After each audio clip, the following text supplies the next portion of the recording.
This lesson is about how the magnetic force can be used to generate an electrical potential difference in a process known as electromagnetic induction.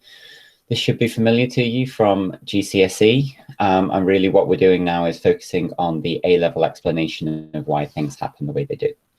So let's make a start. We need to talk about something called flux first, which is a consequence of a scientist called Michael Faraday. I think science really got going in the kind of mid-17th century with forces and motion, and then moved on to, in the 18th century, heat and temperature. But then in the 19th century, we had arrived at the heyday of electricity and magnetism. And Michael Faraday was right in the middle of that. Self-educated, he impressed himself upon people who were working at the two scientific institutions of the day, the Royal Institution and the Royal Society, and really by hard work, intelligence, and really just general chutzpah, managed to get himself into this really elevated position within the scientific community. So he's a real inspiration. But because he had self-educated himself, he didn't really have the mathematical background that many of his peers had. And so when he started investigating magnetism, he really came at it through a pictorial, really concrete approach in his imagination rather than a mathematical one. And his ideas, while not being quite the way that we would describe things fundamentally today, are still useful to us because they were so clear and they gave us a picture in our head to think by. And it comes down to his notion of something called magnetic flux. Flux is an old-fashioned word. It's not really in everyday language anymore, but once upon a time it meant flow. And the basic idea for Faraday is that when you have a magnet with its two poles, there's genuinely something flowing out of the North Pole and back round into the South Pole. And this was by analogy with a chemical cell, which he had always also done lots of research on himself, in that he knows that there is something, we now know electrons equal the current, we now know something that flows out of one terminal of the power supply and round the circuit and back to the other terminal. Now we know for an electric current, that really is true. There really is little particles of matter that flow from one terminal to the other terminal around the circuit. We no longer consider that magnetic flux is a proper representation. We now understand that the magnetic field is a mathematical field of vector forces. But for him, it really was a direct analogy to current. There was a magnetic current basically flowing from one pole of the magnet to the other pole of the magnet. This flow might not be something that we any longer consider to be happening, but the word just won't go away. So when we deal with forces and the force on a charged particle, we tend to adopt the modern day language of magnetic field strength, and we use formulas like F equals QB, QVB, where the B is playing an analogous role to the E field or the G field. But when we switch to an explanation of electromagnetic induction, it just seems to be a historical, I don't know, way of talking. Everybody just suddenly switches their language to flux. Everything I'm about to say today could be said in the language of magnetic fields and magnetic field strength. It just isn't. I think that physicists just like the word flux and won't let it go. The picture that Faraday has in his head of things flowing, personally, I could get away without it. I don't need it to understand electromagnetic induction. I really think it is just something that is like a museum piece that we just won't let go. So how does flux explain the process of induction? Okay, so first things first, let's get some variables in place and some units. Just like we talk about the amount of electric current, and we measure that with an ammeter in amps, Faraday talks about the amount of flux, which is measured in a unit called Webers, which is capital W, lowercase b.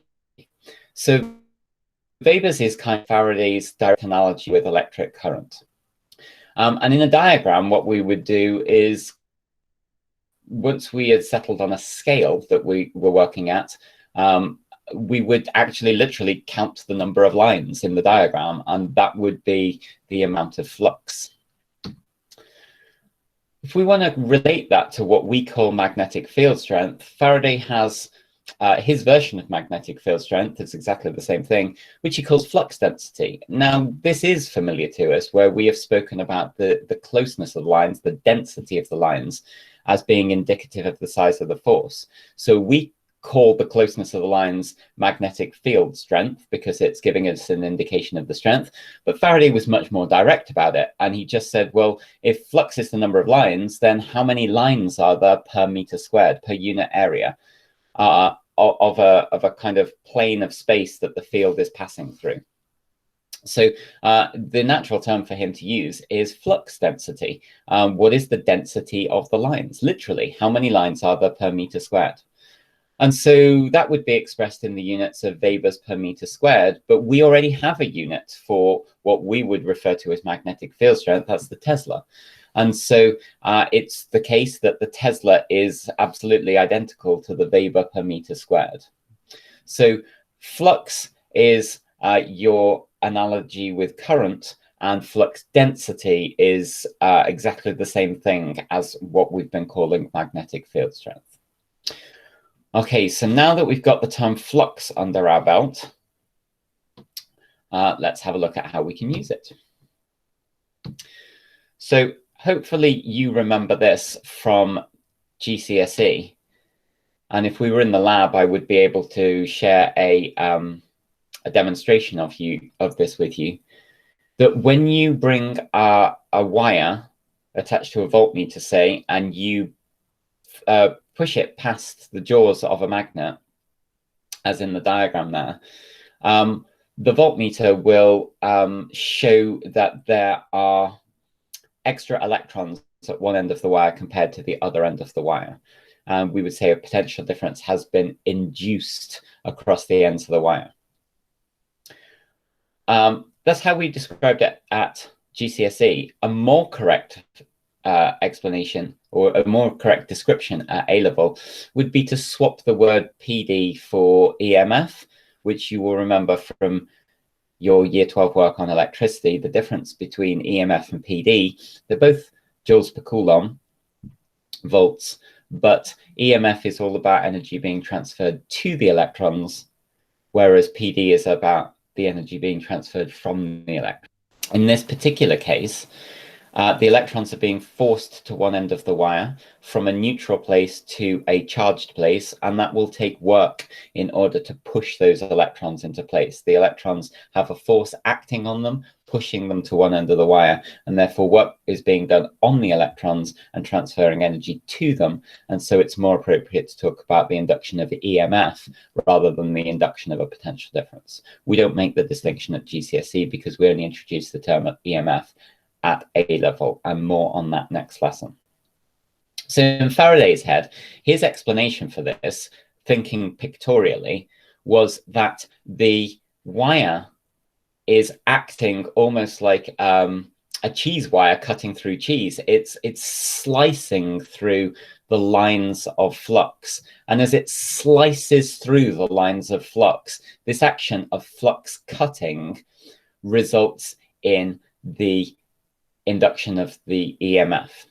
Now that's a really graphical picture, but there's not very much explanation in it. He doesn't attempt to tell us why flux cutting results in an EMF. He's just making the connection. In today's language and in the context of what we did last lesson, we can interpret this more as a BQV force. So if you take your left hand and you point your first finger in the direction of the magnetic field from north to south, and then the current is a slightly strange current. The current's the direction that the charged particles are moving in, and in this case, that's vertically. We've got a neutral wire composed of positive ions and negative electrons, and all of that object is traveling vertically downwards, which means that the positive ions are moving downwards through the field, and the negative electrons are also moving downwards, but we would think of the direction as being upwards because we're always thinking about the direction of the positive charge, and the minus sign on the electron reverses the vector direction in our left hand. So if we think about the positive ions first, first finger field, second finger current pushes downwards because the positive ions are moving downwards with the rest of the wire, and our thumb there points towards the front of the screen as in the diagram. So the ions are trying to be pushed along the wire, but of course the ions are the wire, and it's a solid, and they're all bound together in their lattice, and they can't move. But consider the free electrons instead. We've got first finger field, and then second finger now is going to point upwards because the electrons are moving downwards, which means minus V is upwards for the charge on the electron. And this means that our thumb is now pointing kind of in the direction shown on the screen, almost into the screen. And this means that every single electron is being pushed towards that far end of the wire. And so they move in that direction. And they'll move in that direction until there are so many electrons at that end of the wire that the collective repulsion of all that negative charge is equal to the force trying to push any more electrons to that end of the wire. So in everyday Faraday language, you would say flux cutting results in the production of an EMF. But it wouldn't tell you which direction was positive and which was negative. For that, we need the left-hand rule. And a more modern day explanation in terms of the force on the charged particles. Also, what it won't tell you, though, is the size of the induced EMF. How many volts do we produce? And it is possible using F equals BQV, in principle, to simulate a computer to get a computer to simulate the force on every single electron, and to push all the electrons to the end of the wire and look at the growing Coulomb repulsion that's at that end of the wire and try and work out a balance, and then try and work out how many electrons would have to be there in order to produce that potential difference. In principle, it's possible. But because of the sheer number of electrons, it's not going to be very straightforward to do on an individual electron scale. You can treat the charge as a fluid and ask how much of it has flowed to that end of the wire by stepping back a little bit from individual electrons. That's possible as well. But mathematically, it's cumbersome, and it's also very mathematical and light on the concepts, and therefore you can lose the idea by just getting lost in the equations. Faraday did, however, give us a way, excuse me, did give us a way to quantify the EMF in a relatively straightforward equation using his idea of magnetic flux. And so we are going to retain Faraday's equations and Faraday's approach for no other reason than it gives the right answer, and it's really simple compared to what would be the modern day approach in terms of summing all of the BQV forces on all those electrons. So Faraday focuses on coils of wire. You'll remember from GCSE that the coil of wire is the basis of the electrical generator. And so it makes sense to fashion the theory in terms of the application that it is required for. And so we're going to be producing electrical generators. We'll have a look at those next lesson. And when we do that, it involves a coil of wire. So Faraday's law, as it's known, that we're about to meet, is all about loops of wire rather than straight segments of wire. Even a straight segment of wire needs to be connected to a voltmeter to produce a loop with the voltmeter on it. So we're going to move to loops of wire. And this is going to involve us meeting how the loop interacts with the flux in a concept called the flux linkage. So linked flux is any of the flux that happens to be passing through the interior of the coil. So you can imagine that the magnetic field is quite big, but the coil is smaller than the magnetic field, and therefore only a little bit of the flux is actually passing through the perimeter of the loop of wire. If the flux happens to be smaller than the loop of wire, we would refer to the area that it actually occupies rather than the entire area of the loop. It tends to be that the field is bigger than the coil, and so we tend to focus on the area of the coil. But like I say, if it was the other way around, if the field happened to be very tightly constrained and the loop was very big, we'd focus more on the area that was occupied by the field. Okay, so here's the flux heading through an area A. So we know that Faraday has flux density B, and that's the amount of flux per meter squared. So if we multiply by the area of the coil, then B times A will be a density multiplied by an area, and that will give us the total amount of flux. Don't get confused by the fact that ordinarily we refer to density of matter as kilograms per meter cubed, but in this case, we're talking about flux as being a density per meter squared. It's okay to have a density in terms of a two-dimensional area. And that's completely fine if the loop is, say, vertical and the flux is horizontal. But if you look at the side diagram that I've got at the bottom right corner of this slide, if the loop is over to the side, then obviously not as much flux can pass through it horizontally as if it was vertical. If I moved that red solid line into a vertical position, it would be taller and it might be able to incorporate extra flux. So you remember that, say, a square area would be the length of that red line multiplied by the depth into the screen. But I don't want to talk about the length of that red line. I want to talk about its vertical component as drawn there, because that's the bit that the flux can actually pass through. So resolving that through an angle theta, I would need to multiply by cos theta. We choose theta as being the angle between a perpendicular normal line sticking out of the flat plane of the coil, the angle between that normal line and the field. We don't choose the angle between the coil itself and the field. I guess that's just a choice that was made once upon a time. We quite often use angles between normal lines rather than the thing itself. You remember that we do that for light as well. Okay, so the amount of flux that is linked to the coil phi is BA cos theta.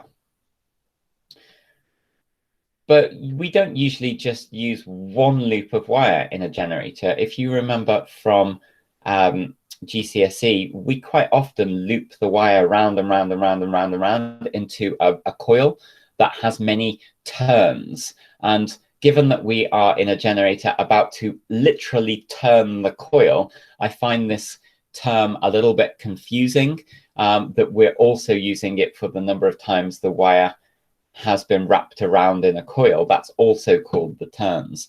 I guess it comes back to the process of making the coil of wire, in which you would probably turn the coil as a big long length of wire is fed onto it horizontally. So the coil would turn and wrap itself in wire from a long length. So I guess it comes from the manufacturing process of how the coil is produced. But we would probably refer to it more today as loops of wire. So don't get confused about the word turns. So the number of turns, the number of coils of loops of wire is always given the letter capital N. And therefore, we need to appreciate that every single one of those loops of wire will link with the flux. And therefore, the total amount of linked flux, which historically is known as the flux linkage, is N phi, or if we remember what phi was, NBA cos theta. I know there are a lot of words. You might need to watch this back or have a look in the textbook and just make sure that you're okay with all of these different terms and all these different letters. This is being recorded, so you can play it back when you want to. Okay, finally, last slide. This brings us to Faraday's law. So Faraday, having established his concept of flux and his variables to quantify that flux, he has now done some experiments, and he has inferred or deduced, developed this idea that the amount of EMF that he is measuring with his voltmeter through his experimentation appears to be directly proportional, not to any of those variables on their own, but to the rate at which any of those variables are changing. In particular, if you want to wrap it all up into one sentence, the EMF appears to be directly proportional to the rate at which the flux linkage is changing. So you can take a coil of wire and wrap the wire around and around and around and around, and then put it in a magnetic field, and there will be some flux that is now linked to that coil of wire. And what Faraday is saying is, if the amount of flux that is trapped within the coil of wire, if that changes, then an EMF will appear on the voltmeter. But if the amount of linked flux remains constant, then the voltmeter will read 0. So algebraically, he's saying that the EMF is proportional to the change in flux linkage divided by the time taken. And this gives us an insight into all the different ways that we could now change the induced EMF. So if we want a very large EMF, we could make a large change to the number of turns of wire, which practically is difficult to do. You would be standing there wrapping wire, unwrapping wire, wrapping wire, unwrapping wire. That would be tricky. You can vary the strength of the magnetic field or the amount of flux. That is possible. A simple way to do that is to take a magnet which has flux coming out of it and bring the magnet near to the coil, then take the magnet away from the coil, then bring the magnet near to the coil, then take the magnet away from the coil, or take the coil near the magnet and then away from the magnet, then near the magnet and away from the magnet. If that's possible, you can do that. Or you could use an electromagnet, and you could turn up the current in the electromagnet so that the amount of flux grows, then shrinks, then grows, then shrinks. You could alter the area of the coil. You could imagine trying to get the copper wire to kind of go circular, stretch it out into a line, circular, stretch it out into a line. Again, probably tricky to do, probably not very robust. The copper wouldn't last very long. You can alter the angle between the coil and the field, which basically means spinning the coil. And you know that this actually, from an engineering point of view, is the direction that we went in, because from a production of a functioning machine perspective, spinning the coil of wire or the magnet has turned out to be, from an engineering point of view, the most straightforward of these things to do. And then, regardless of which ones of those things you choose to change, the shorter time that it takes you to change it in, the bigger the effect overall. So if you can rotate your coil very quickly, or if you can change your area very quickly, or if you can bring the magnet in and out very quickly, or if you can wrap and unwrap very quickly, the shorter the time that you can do this in, the bigger the induced EMF.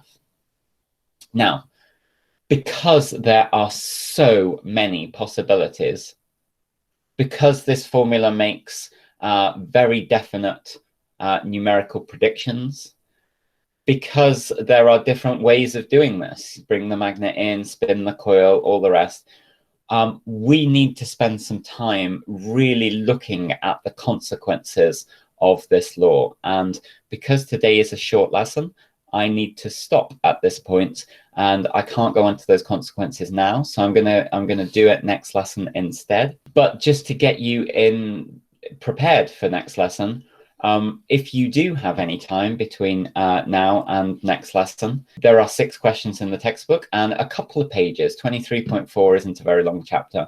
If you were to skim read through that, it says a few little bits and bobs that I haven't said deliberately. And I've gone into more detail in some of the explanations than the textbook does.